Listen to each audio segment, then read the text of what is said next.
इस कहानी को सुनते वक्त इस बात का ध्यान रखें कि ईयरफोन या फिर हेडफोन का उपयोग करें। इससे इस कहानी की ऑडियो क्वालिटी आपको पसंद आएगी जब आपके कानों तक पहुंचेगी। चलिए दोस्तों, अब इस कहानी को शुरू करते हैं। ये कहानी राज शर्मा की है। राज कहता है, मैं आपको अपने बारे में थोड़ा सा बता दूं। मैं एक अच्छी बॉडी का मालिक हूँ और मुझे हर वक्त भाभीियों को पटाने में बहुत इंटरेस्ट रहता है। और जो कहानी जिसका आंटी के नाम पे है, उनका नाम रेखा है। मैं उनको रेखा आंटी कहकर बुलाता। वो मेरी बिल्डिंग के नीचे वाले फ्लोर पे ही रहती। जब मैं वहां से गुजरता तो आंटी मेरी ओर देखकर मुस्कुराने लगती। मैं पहले तो समझ नहीं पाया, लेकिन आंटी का हर बार मुझे देखकर ऐसे मुस्कुराती थी जैसे कि मैं उनका बॉयफ्रेंड हूँ। मुझे थोड़ा शक हुआ तो मैंने आंटी पर ध्यान देना शुरू कर दिया। अब मैं भी आंटी को देखकर मुस्कुरा देता। धीरे धीरे आंटी से मेरी बातें होना शुरू हो गई। हम दोनों दोस्त बन गए। अब आते जाते रेखा आंटी से मेरी बातें होने लगी। एक दिन साय के समय की बात है। मैं अपने रूम में लेटा हुआ था। तभी मुझे मेरे रूम के बाहर पायल की आवाज सुनाई। मैं थोड़ा डर गया और देखा वो पायल की आवाज ऊपर सीढ़ियों की ओर से आ रही थी। मैं उनको पीछे पीछे चला गया और छत पर पहुंचा। अब हल्का अंधेरा हो गया था। मैंने देखा आंटी अपने कपड़े तार से उतार रही है। तो मैंने उन्हें देखा, इसलिए वो मुझसे नजरें चुरा रही थी। वैसे तो दूसरे दिन मुझे देखकर मुस्कुराती थी, लेकिन आज थोड़ी शर्मा रही थी। और मेरे पास से गुजरते हुए आंटी बोली, राज, चूहा घुस गया है। मैं बोला, नहीं आंटी, ये तो सांप है। ये आपका फन फैला रहा है। वो बोली, तो क्या ये अंदर फन फैलाता है? मैंने कहा, नहीं आंटी, ये बाहर निकल कर डस लेता है, मगर आजकल इसको कोई शिकार नहीं मिल रहा है। आंटी हंसते हुए बोली, मगर सांप और पानी तो अपना रास्ता खुद ही बना लेते। सांप को जब बाहर निकलना होगा तभी वो रास्ता खोजेगा। सिग्नल साफ था। मैंने देर न करते हुए वहां पे मौके पे चौका मारने के लिए आंटी का हाथ पकड़ लिया, लेकिन वो नाराज थी। उन्होंने कहा, ऐसा क्यों कर रहे हो, कोई देख लेगा। लेकिन मैं समझ रहा था कहीं ना कहीं वो भी तैयार हैं। लेकिन तभी पता नहीं ऐसा क्या हुआ, आंटी को क्या होश आया। उन्होंने मुझे एकदम से अलग किया और मैं भी उस वक्त काफी डर गया, क्योंकि अचानक से उन्होंने ऐसा किया था।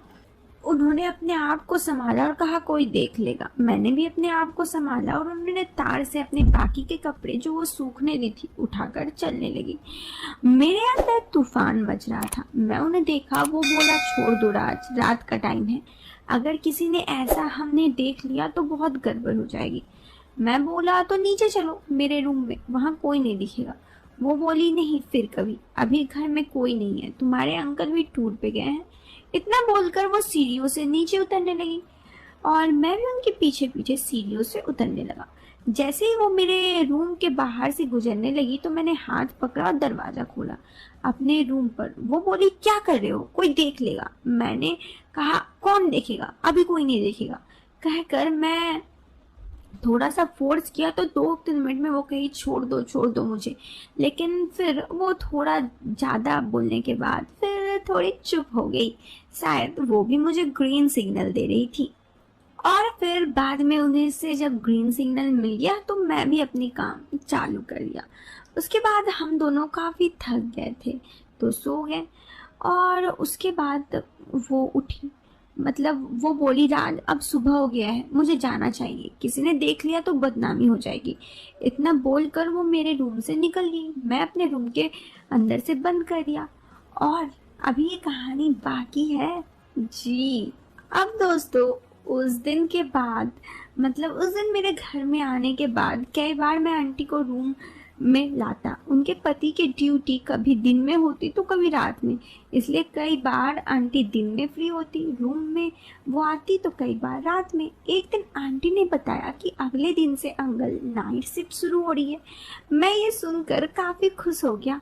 रात की तन्हाई अब दूर होने वाली थी। दोस्तों, मुझे रात में उनके साथ वक्त बिताना था। अब सारा जहां सो रहा होगा तब। अगले दिन मैं बस साए होने का इंतजार कर रहा था। रात के 8 बजे अंकल घर से निकलने वाले थे। मैं बस उनके जाने का इंतजार कर रहा था। अब तक मैंने आंटी को अपने रूम में ही बुलाया था, लेकिन आज मैं उनके घर जाने वाला था। मुझसे रुका नहीं जा रहा था और मैं 8 बजे के पहले ही आंटी के यहाँ पहुंचा। अभी तक अंकल ड्यूटी के लिए निकले नहीं थे। वो मुझे देखकर थोड़ा हैरान हो गए। अंकल से मेरी बात हुई तो कई बार हो चुकी थी, लेकिन अभी तक मैं उनके घर कभी नहीं गया था। फिर मैंने बहाना बनाते हुए कहा कि मेरे घर में दाल खत्म हो गई है और मैं दाल लेने के लिए आया हूँ। तभी पीछे से आंटी बोली, हाँ तो इसमें शर्माने की क्या बात है, खुलकर बोल देना चाहिए, हम कोई अजनबी थोड़े ना है। फिर आंटी बोली, अगर तुम चाहो तो नीचे खाना तैयार है, तुम्हारे अंकल तो अब निकल रहे हैं, मैं यहाँ अकेली पड़ जाऊंगी, तुम मेरे यहाँ ही खा लेना। मैं अंकल के चेहरे और देख रहा था और पूछा, अंकल आपकी नाइट ड्यूटी होने वाली है क्या? वो बोली, हाँ बेटा, आज से नाइट ड्यूटी होने वाली है। मैंने बोला, कोई बात नहीं, रात में तो ज़्यादा आसान होता है ड्यूटी करना, कुछ काम भी नहीं होता। वो बोले, हाँ ये तो है बेटा, अब मैं थोड़ी ही देर में निकलने वाला हूँ, तुम अपने आंटी का ख्याल रखना। अंकल भी समझ रहे थे कि आंटी अकेले हो जाएगी, इसलिए वो बस इतना बोलकर मुस्कुरा दिए। वो भी राजी हो गए। फिर मैं बोला, ओके अंकल, मैं ध्यान रखूंगा। आंटी ने से मैंने कहा, ठीक है आंटी, मैं ज़रा नहा धोकर आता हूँ। फिर मैं वहाँ से खुश होते हुए निकल गया। 15 मिनट बाद मैं वापस आया तो अंकल जा चुके थे। आंटी भी तैयार हो चुकी थी। उसने गुलाबी रंग की साड़ी पहनी थी जिसमें वो बहुत ही ज़्यादा खूबसूरत लग रही थी। इन हम दोनों ने साथ में खाना खाया, फिर सारा काम ख़त्म करके बेडरूम में आ गए। आते ही मैंने आंटी को कहा, सच में आज आप बहुत ज़्यादा खूबसूरत लग रही हैं। उन्होंने कहा, शुक्रिया। दोस्तों फिर क्या हुआ ये आपको बाद में इस कहानी के सेकंड पार्ट में बताऊंगी।